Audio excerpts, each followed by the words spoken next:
YouTube kanalıma hoş geldiniz. Bugün en kolay içli köftenin yapımını göreceğiz. Hiç bilmeyenler için yapıyoruz. Burada 4 adet kuru soğan var. Yıkadım, hazırladım, doğradım. Uygun bir tavanın içine 1 çay bardağı kadar zeytinyağını ekledim. Ocağa bırakıyorum. Yağın iyice ısınmasını bekliyorum. Yarım kilogram orta yağlı kıyma kullanacağım. Şöyle burada 1 kilogram var. Yarısını alıyorum. İyice ısınmış olan yağın içine bırakıyorum. Kıymayı güzelce kavurmaya başlıyorum. Devamlı karıştırıyorum ki kıyma topak topak olmasın.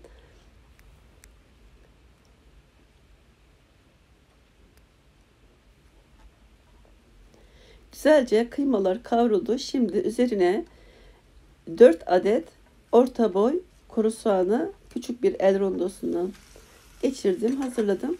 Bu şekilde kavrulmuş olan kıymaların üzerine bırakıyorum. Dilerseniz öncesinde soğanlarını da kavurabilirsiniz. Fark etmez. Soğanı kavurduktan sonra da kıymalarını ekleyebilirsiniz. Orasını size bırakıyorum. Hangisi kolayınıza gelirse o şekilde devam edebilirsiniz.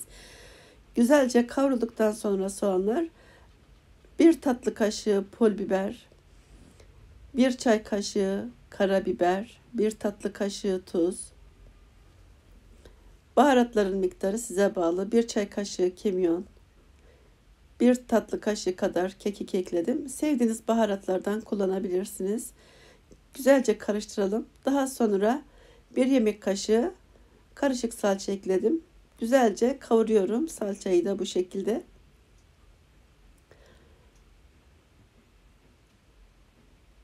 Artık iç harcımız hazırdır. Dilerseniz yarım demet de maydanozu ince ince doğrayıp ekleyebilirsiniz. Ocağın altını kapatabilirsiniz. Burada bir paket 500 gram irmik var. 1 su bardağı ince çiğ köftelik bulgur. 1 tatlı kaşığı tuz. 1,5 su bardağı suyla güzelce ıslatıyorum. Sıcak soğuk fark etmez. Isladıktan sonra 1 adet yumurta kırdım. Güzelce karıştırıyorum. 10 dakika bu şekilde bekleteceğim.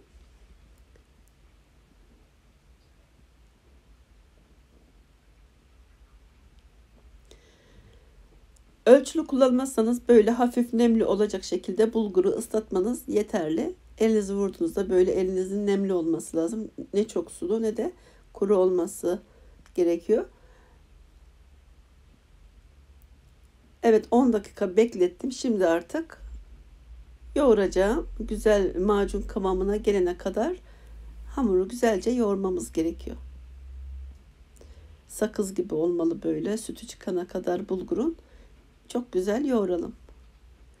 Ben bunu bir öğrenci evinde yaptığım için daha geniş bir leğen bulamadığımdan küçük bir tepsi yapıyorum. Siz daha büyük bir leğende yapabilirsiniz. Bunu hiç bilmeyenler, içli köfteyi hiç yapamayanlar için gösteriyorum. Tarifimle yaparsanız incecik, çok lezzetli içli köfte hazırlamış olursunuz. Evet, artık hamurumuz hazır. Şimdi yumurtadan biraz küçük bir parça kopardım. Yanıma da 1 su bardağı ılık su bıraktım. Elimde güzelce yuvarlıyorum. Gösterdiğim şekilde böyle açıyorum.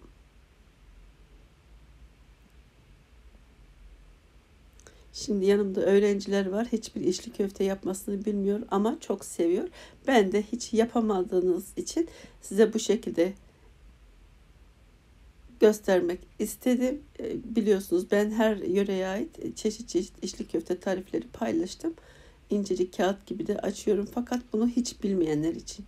Gerçekten bilmeyenler çok fazla. Güzelce birleştirdikten sonra elimizi suya batırıp o birleştirdiğimiz yeri de böyle kaybediyoruz. İzini siliyoruz. Bu şekilde gördüğünüz gibi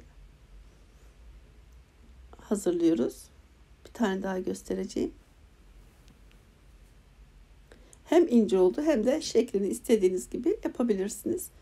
Şöyle bir parça koparıyorum. Elimizi mutlaka ıslatalım ki açması kolay olsun. Şöyle elimizle inceltelim.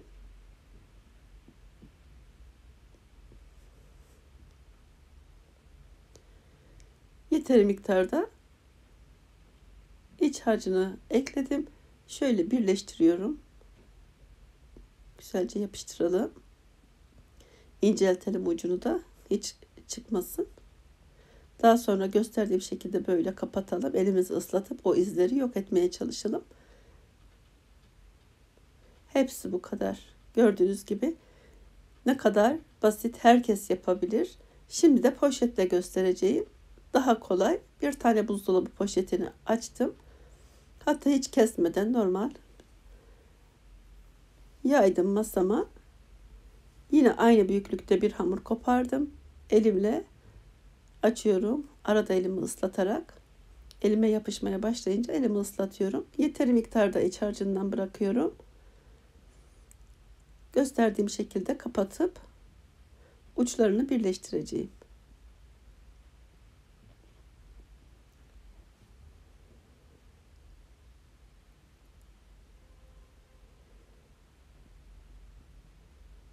Güzelce inceltelim, açılmasın.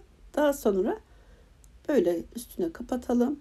Sonra o izleri yok edelim. Elimizi ıslatarak orayı güzelce kaybedelim o izlerini. Görüyorsunuz hem ince hem de şekli güzel oldu diyebilirim. Bu şekilde devam edebilirsiniz. Bu arada ocağa su bıraktım. Uygun bir tencerenin yarısına kadar su doldurdum. Şu anda kaynamaya başladı. Kaynamaya başladıktan sonra da bir tatlı kaşığı tuz ekledim. Tuzunu da ekledikten sonra hazırlamış olduğum içli köfteleri düzgün bir şekilde yerleştiriyorum. Yalnız püf noktası mutlaka tencereye bıraktıktan sonra böyle bu şekilde yerinden oynatmanız köfteleri, yoksa tencerenin dibine yapışır. Sonra kaldırdığınızda köfteler dağılır. Mutlaka yerinden oynatmamız gerekiyor. Yerinden oynattıktan sonra hiç korkmayın, köfteleriniz çatlamaz, dağılmaz, tencereye de yapışmaz. Bir tane daha hazırlıyorum. Gösterdiğim şekilde bakınız, hemen kolayca. Hiç bilmeyenler için gösteriyorum. Hiç. Bunu izleyen herkes artık içli köfteyi kolaylıkla yapabilir. Yanımda öğrenci çocuklar var. Diğerlerini kendileri yaptı. Hepsi gayet güzel, başarılı bir şekilde yaptılar. Çocuğumun arkadaşları var burada. Şu anda bakınız, ben birkaç tane yaptım. Gerisini hep onlar yaptı. Artık sizler de hazırlayabilirsiniz pratik bir şekilde. Evet, izini de kaybediyoruz. Bu şekilde ıslatarak o izi kaybettim.